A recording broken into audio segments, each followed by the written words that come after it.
Money with Jacob, coming to you every Tuesday and Thursday at 5 p.m. Eastern Time. This is where you send me your money questions and I will answer them as if they were my own. And look, I'm not a financial advisor. This is not financial advice. I do not have any type of financial license of any kind, but I do think I have something better, which is a simple philosophy to build wealth. And that philosophy has gotten me to where I am today, 28 years old, $742,000, and 100% debt-free. So if you need some simple philosophy in your life, if things are feeling complex, you just got some money questions that you're dying to have me answer, send them in to me at jacobbuildswealth@gmail.com. The email's in the description box below, or drop them to me below in the comment section. I'll take questions anywhere I can get them from. So let's kick it off. We got 3 questions today. Question number 1 coming from Robert. Robert asks, in one of your shorts, you said the average American only saves 5% of their income because they're not prioritizing wealth building, not because they can't. But for most people, after rent, car payments, and groceries, there isn't much left. How do you expect someone to save more than 5% when day-to-day expenses already eat up 95% of their paycheck? Well, Robert, I don't even expect somebody to save 5% of their income if they have a car payment, because the money that they're going to work for isn't their money. It's somebody else's money at that point. They're in debt. Car payment is debt. Most Americans, like yourself, Robert, sounds like they have just accepted car payments as an everyday expense, and they wake up every day, go to work, get their paycheck just to wait for a bill to come in the mailbox that says, you got a $500 car payment, send us money, and there it goes. So your money is going to a car payment and not yourself to build wealth. And until you can accept that debt is not a part of the American dream, that debt is part of the American nightmare, you will never save more than 5% of your income. And that's why most Americans are in this box. Now, Robert, I've never had a car payment in my life because when I was a kid, I was taught that the only things that I could afford were those things that I could buy with cash in hand. And that's why to this day, I still drive a $3,000 Volkswagen. On Kelley Blue Book, this thing is worth $3,000. Now, of course, I could buy a vehicle more expensive than this if I wanted to. But the thing is, whenever I got this car, I couldn't afford more than the car I have. Now I just don't care. It gets me from point A to point B. So until you can accept that debt is not normal, that debt is what is holding you back. Debt is a leash, and the more debt you have, the tighter it is around your neck, the shorter your leash is. Until you can cut that leash, you will not save more than 5% of your income, and debt feeds into the American nightmare, not the American dream. Now, I can give you the American dream in 7 steps. These are the 7 steps I've lived by since I got out of debt. I used to have debt when I went to college. It was the only thing I've ever really had debt for in my life. It sucked, and I've lived by these 7 steps ever since then. Step 1 is to create a budget. Most Americans have no idea exactly, down to the last penny, how much money they're making every single month and how much money they're spending every month. They just kind of do a little napkin math, cross off some T's, dot some I's, and they're like, that's it. No, you need to have a budget, know exactly how much money is coming in every single month and how much is going out every month. Step 2, save $1,000 for a safety net. This will cover a flat tire. This will cover, I don't know, your stove going out. You need a new dishwasher. You can get these things for like $1,000. Get a $1,000 safety net. Step 3, pay off all of your debt except your house. This will include your car payment or sell your car. No credit cards, no home equity line of credits, no personal loans, student debt. Get it out of here, because that debt that you have, it is a leash around your neck, man. So every single time you're getting paid, your money doesn't go to you, it goes to someone else, and debt will keep you poor. Step 4, save 4 months of expenses for a full emergency fund. This will keep you from going back into debt, and you will actually have some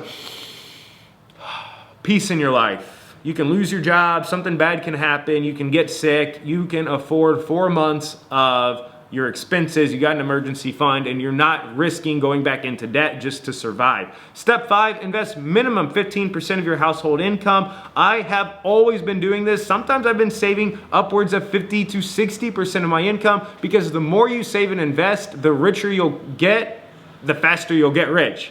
If that makes sense. You'll get richer quicker the more you save and invest. Step 6, begin saving for or work towards paying off your house. If you're not in a house yet, this is a good time after you've already set aside 15% of your income to invest into the stock market. Step 6 is now whenever you can start saving up for a down payment for a home, or if you're in a home, Start paying off your house. Get it paid off early. There's no need to be best friends with your banker until you're 60, 70 years old. And then step 7 is live the American dream. This is whenever you're free. You have a 4 full month emergency fund. You have a big giant estate. You've been saving up more than 15% of your income every single month. You're living in a house you own. This is the American dream. And notice, the American dream does not include debt. There's zero debt in the American dream, not even a mortgage.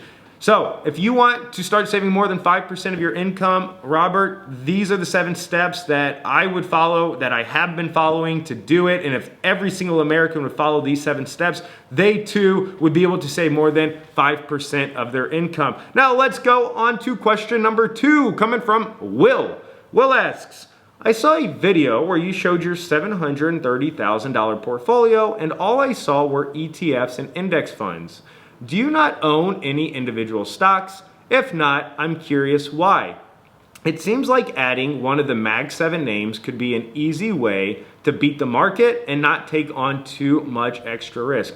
Well, I ask myself this all the time. I will watch stocks like Google and Meta and Amazon just rocket. It will rocket and outperform my portfolio. And I'm like, should I do it? But the answer is no. I don't have individual stocks and I'm not going to add them to my portfolio. And I'll give you 2 reasons why. One is, I'm sure you've heard the saying, it takes money to make money. And I'm going to add on to that, which is once you have money, you just don't care. And what I mean by that is I used to try to buy individual stocks. I started off with $30,000 trying to buy some individual stocks. I even outperformed the market in 2020. With $30,000, I got 36% return on my investment. I was ready to take a job at Berkshire Hathaway, go apply at Goldman Sachs, Morgan Stanley, but it turns out nobody gave 2 craps about my measly $9,000 because 36% on $30,000 is $9,000. I quickly realized it takes money to make money, and that's whenever the cogs in my head started spinning, and I was like, there's people out there making $60, $70, $80, $90,000 a year just going to work, taking on zero risk. They don't even have to put their hard-worked money to risk in the market. They just trade their time for income. That has to get me more money faster. So in 2021, I kicked off my career in software sales. I made $90,000 my first year. And it just hit me, boom. There was nothing in the market that was going to give me $90,000 like that. I mean, I had $30,000. If I wanted to get $90,000, I would have had to 3x my investments. And maybe I could have done that once, maybe, but it would have required a lot of risk. It would have required just a lot of stress, anxiety. And I quickly realized that I'm going to make a lot more money if I just trade my time for income than if I tried to trade a little bit of the money I have and try to get bigger results from that. So that's where I learned those 2 things. 1 is it takes money to make money, and 2 is my income is my greatest wealth building tool, and it is your greatest wealth building tool too, Will. And if you get to the point of where I am now, I got this $740,000, all in index funds and ETFs, the market's now giving me 10% a year. That is $74,000 a year where I just sit here and do absolutely nothing. I don't feel like I need to now go do any more risk. I don't need to add any more risk into my portfolio. I am completely happy and content with just getting 10% a year on the giant portfolio I have now. I'm on track to have $1 million in the next few years. 10% of $1 million is $100,000 a year with essentially zero risk. I mean, we're talking about S&P 500 total stock market index funds here. I'm taking on zero risk, getting $100,000 in passive income, just like this, putting my hands behind my head, sitting here doing absolutely nothing. So I think your income is your greatest wealth building tool. There's a lot of young men out there, just like I was, trying to get 10, 20, 30, 40% back on an investment, taking risk in crypto, taking risk in individual names, meme coins, whatever, but not realizing that if they just go to work, they're going to make a lot more money than if they try to take the few dollars they have early in life and apply a lot of risk to it. They're going to get way less money doing that than if they just focus on increasing their income. So focus on your income, Will, and you will get so rich just putting that income into index funds that eventually you too are going to have $700,000 passively making $70K a year like I am. All right, question number 3 coming from Zach. Zach asks, Jacob, I've watched a few of your videos and I can't help but feel like you make it sound way too easy to just make money, invest, and build wealth. I'm 28 too. I went to college, got a finance degree, and I work in logistics. I've been doing this job for the past 2 years and it doesn't seem possible to make more than $60,000, making it really hard to save and invest. Honestly, it feels like your perspective isn't realistic for the average person. What would you say to someone like me? Zach, I think you're being grossly underpaid by your employer. And I say that because in 2018, I had a logistics and supply chain management internship with Walmart in 2018, and they were offering me $65,000 coming out of college, also with a finance degree, and that was in 2018. So I think you're being grossly underpaid in your profession right now, and you need to go find other jobs in your job market, in your area, and show your employer what the marketplace is really willing to pay for somebody like you, because you're an educated, smart, young, committed, dedicated guy. If you've been working this job for the past couple years, you got a degree, you went to college, you're young, you got energy, you should be making more than $60,000. The average salary in America today is $62,000, and you are definitely worth more than that, Zach. So one, I think you're being underpaid. Two, maybe you're not being underpaid. Maybe you're in some different part of the logistics that I'm just not aware of. And 60K, you're capped out at 28 at 60K for the rest of your life. And in that case, you need a different job, man, because you are right. It is not going to be easy to build wealth whenever you're only making $60,000 a year. I don't know if you have a wife, don't know if you have kids or anything, but you're really struggling to build wealth if you're making $60K a year with a family. That is tough. And obviously, the more money you make, the easier it is to build wealth. So if that's the case, if you're tapped out, you need to prioritize, do you want to keep working the job you're working and being completely happy and content with this job and just accepting the fact that you're not going to build much wealth? Or do you want to say to yourself, I don't really care what I work, I will work any job as long as it pays me a lot more because I prioritize building wealth over the work I'm doing today. And that's the route that I've taken.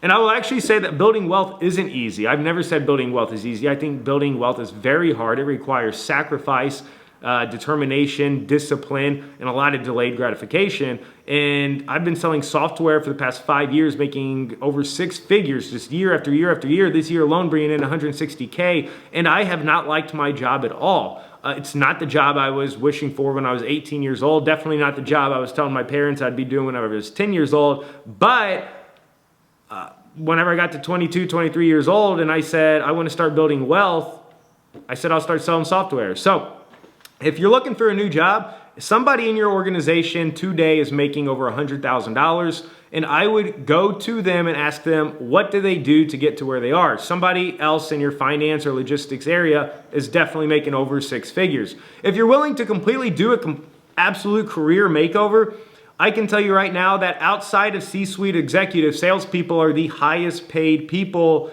in all of the organization.